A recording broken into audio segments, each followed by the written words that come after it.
Hello children, welcome to my class. आप सब कैसे हैं? मैं आशा करती हूँ आप सब अच्छे हैं। आज मैं कर्नाटका बोर्ड की 8th standard part 5 Mahatma Gandhi इस पार्ट के बारे में डिस्कस करने वाली हूँ। तो ऐसे कोई व्यक्ति नहीं है जो महात्मा गांधी को नहीं पहचानते हैं, है ना। हम सब महात्मा गांधी को पहचानते हैं। महात्मा गांधी का जन्म हुआ था 2 अक्टूबर 1869 को गुजरात के पोरबंदर में। महात्मा गांधी जी का पिता का नाम था करमचंद गांधी और माता का नाम था पुलकीबाई। गांधी जी को सारे देश राष्ट्रपिता से मानते थे और उनका देहांत हो गया 1948 को। इस पाठ से हम महात्मा गांधी जी के स्वभाव के बारे में हमें जानकारी मिलेगा और सत्य, अहिंसा, धर्म के दृढ़ निश्चय करने की प्रेरणा भी मिलेगा। तो चलो पाठ को आगे बढ़ाते हैं। महात्मा गांधी महान पुरुष थे। सारे देश ने उन्हें राष्ट्रपिता माना। उन्हीं के प्रयत्न से भारत आजाद हुआ। बेत्याग और तपस्या की मूर्ति थे। तो हमारे भारत में बहुत सारे महान व्यक्ति थे, उनमें से महात्मा गांधी जी एक है। महात्मा गांधी जी को सारे देश ने राष्ट्रपिता माना क्योंकि 1947 के पहले भारत ब्रिटिश का गुलाम था और महात्मा गांधी जी के प्रयत्न से ही भारत आजाद हुए हैं। हर साल हम 15 अगस्त को स्वतंत्रता दिवस मनाते हैं, लेकिन महात्मा गांधी के प्रयत्न से ही भारत को स्वतंत्रता मिला। और महात्मा गांधी जी का जो गुण था त्याग और तपस्या, उनकी वजह से ही भारत को स्वतंत्रता मिले है और सभी महात्मा गांधी जी को राष्ट्रपिता भी इसलिए मानते हैं। धर्म उनके प्राण था और सत्य उनकी आत्मा। महात्मा जी की धर्म क्या था? उनका प्राण था और सत्य उनकी आत्मा। सच बोलना, सत्य का पालन करना, वो सत्य उनकी आत्मा था। बालक मोहनदास करमचंद गांधी शर्मीले स्वभाव के थे। महात्मा गांधी जी बहुत ही शर्मीले स्वभाव के थे, बहुत ही वो लज्जाशील थे, शाय नेचर का था। ठीक समय पर स्कूल जाते और घंटी बजते ही घर चलते। महात्मा गांधी जी बहुत ही पंक्चुअल थे। उन्होंने क्या करते थे, समय होते थे तब स्कूल पहुंचते थे और जब घंटी बजते थे, छुट्टी की घंटी बजते थे, तब वो घर चले जाते थे। समय को वो नष्ट नहीं करता, समय में ही अपना काम करते थे। उन्हें काम से काम था। कभी उन्होंने किसी को नहीं सताया, कभी झूठ नहीं बोले। तो महात्मा गांधी जी को महात्मा गांधी जी क्या करते थे, उसे काम से काम रहते थे। वो समय नष्ट नहीं करता कभी भी। कभी उन्होंने किसी को नहीं सताया। उन्होंने किसी को कभी तंग नहीं किया, परेशान नहीं किया, कभी झूठ नहीं बोले।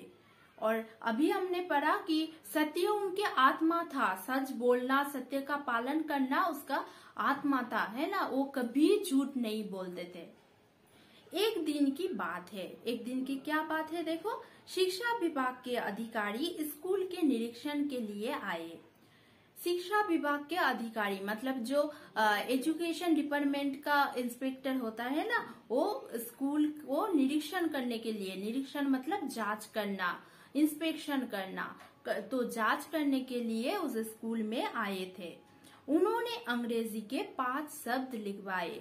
फिर महात्मा गांधी जी जो क्लास में पढ़ते थे उस क्लास में गए थे और सारे बच्चों को 5 वर्ड्स लिखने के लिए दिए थे, 5 शब्द लिखने दिए थे। उनमें एक शब्द था केटल। 5 वर्ड्स के बीच में एक शब्द क्या था? केटल था। बालक गांधी ने इसके हिज्जे गलत लिखे, तो गांधी जी ने 5 शब्द के बीच में एक शब्द रॉन्ग लिखे थे, गलत लिखे थे। इसके हिज्जे मतलब स्पेलिंग। 5 शब्द जो इंस्पेक्टर लिखने दिए थे उनमें से एक स्पेलिंग उन्होंने रॉन्ग लिखा था। अध्यापक ने इशारे से समझाया कि दूसरे लड़के के हिज्जे देखकर ठीक कर लो। फिर अध्यापक भी थे उस क्लास में और इंस्पेक्टर भी थे। तो अध्यापक ने बालक को क्या इशारा किया कि उसे सिग्नल दिया कि दूसरे बालक को कॉपी करके लिखो, दूसरे बालक को बुक को कॉपी करके लिखो, जो दूसरे बालक ने स्पेलिंग लिखा उसे कॉपी कर लो। किंतु गांधी ने ऐसा नहीं किया। लेकिन गांधी जी ने ऐसा नहीं किया था, वो दूसरे बालक की बुक को कॉपी नहीं किया था। हिज्जे की गलत के कारण मोहन को बुद्धू माना। तो गांधी जी ने उस केटल शब्द को रॉन्ग लिखा था, इसके वजह से सारे क्लास के बच्चे ने उसको बुद्धू माना था, फुलिश माना था, उसे मूर्ख माना था।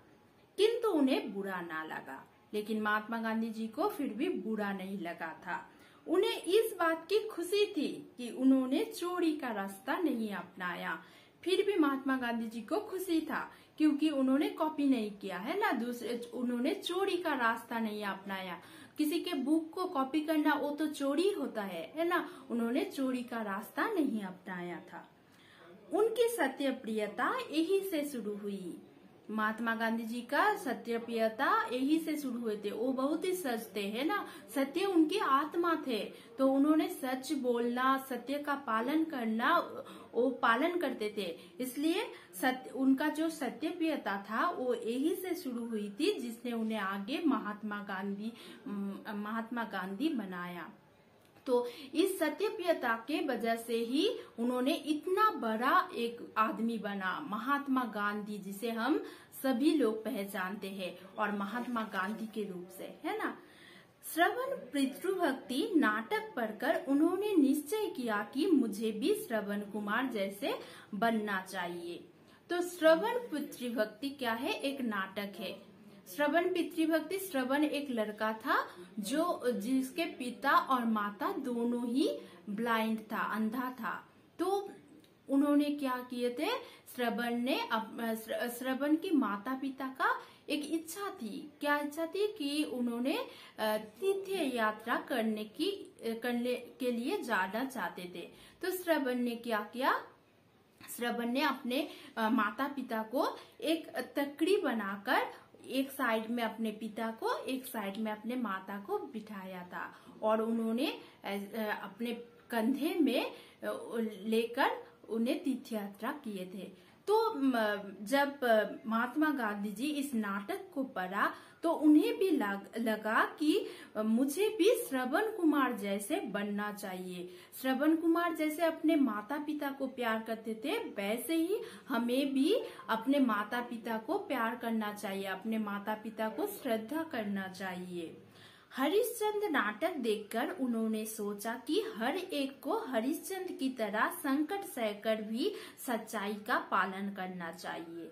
तो महात्मा गांधी जी ने एक दिन हरिश्चंद्र नाटक देखा। हरिश्चंद्र नाटक में क्या था? हरिश्चंद्र नाम से एक राजा था जिन्हें सच्चाई की पालन करने के लिए अपने धन संपत्ति, अपने पत्नी, अपने बेटा बेटी सबको खोया था और उन्होंने सच्चाई का पालन किया था। उन्होंने सच्चाई का पालन करने के लिए ये सब किए थे। तो जब महात्मा गांधी जी ने इस नाटक को देखा तब उन्हें लगा कि हर एक को हरिश्चंद्र की तरह संकट सहकर भी सच्चाई का पालन करना चाहिए। संकट मतलब कष्ट, जितने भी कष्ट आए सब कुछ सहन कर सच्चाई का पालन करना चाहिए, ये महात्मा गांधी जी को लगा था। उनका ये निश्चय दृढ़ हुआ। बचपन के उस सत्य प्रेम ने ही आगे उन्हें सत्य तपस्वी बनाया। तो महात्मा गांधी जी बचपन से ही सत्य प्रियता थे, है ना, सत्य का पालन करते थे। उन्होंने, जैसे हम अभी देखा कि अध्यापक ने क्या लिखने दिए थे, 5 शब्द केटल, वो रॉन्ग लिखे थे लेकिन दूसरे को कॉपी नहीं किए थे, है ना। बचपन से ही उन्होंने सत्य का पालन करके आए हैं और इसलिए उन्होंने अभी क्या महात्मा गांधी इतना बड़ा आदमी बने हैं। एक और घटना है, देखो, और एक घटना है, क्या है? गांधी जी के भाई ने 25 रुपया कर्ज लिया था। गांधी जी के भाई ने क्या किए थे? 25 मतलब 25 रुपीज कर्ज, मतलब ऋण, मतलब लोन लिए थे, कर्ज लिए थे, मतलब लोन लेना लिए थे। भाई के हाथ के सोने के कड़े से 1 तोला सोना काटकर कर्ज चुकाया था। तो भाई के हाथ के सोने के कड़े, मतलब जो हाथों में हम बैंगल्स पहनते हैं ना, उसे कड़े बोलते हैं। तो कड़े से 1 तोला सोना काटकर उन्होंने कर्ज चुकाया था, लोन चुकाया था। गांधी को इस चोरी के काम से बहुत दुख हुआ। फिर गांधी जी को इस चोरी के काम से बहुत उसे दुख हुआ था। उन्होंने निश्चय किया कि भविष्य में कभी चोरी नहीं करूंगा। फिर गांधी जी ने क्या किए थे, उन्होंने निश्चय किया था कि कभी मैं भविष्य में, मतलब फ्यूचर में कभी मैं चोरी नहीं करूंगा।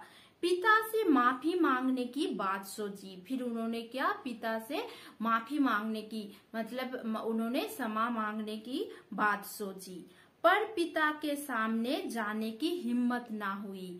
फिर महात्मा गांधी जी को पिता के सामने जाने का हिम्मत नहीं हुआ था। सारी घटना पत्र में लिखकर गांधी ने पिता से सजा मांगी।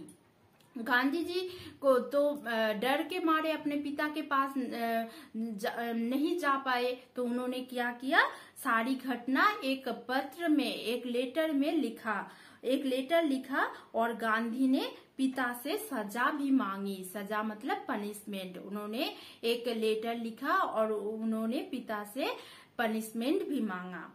पत्र पढ़कर पिता की आंखें भर आई। वो लेटर पढ़ के महात्मा गांधी जी के पिता के आंखों में आंसू आ गया।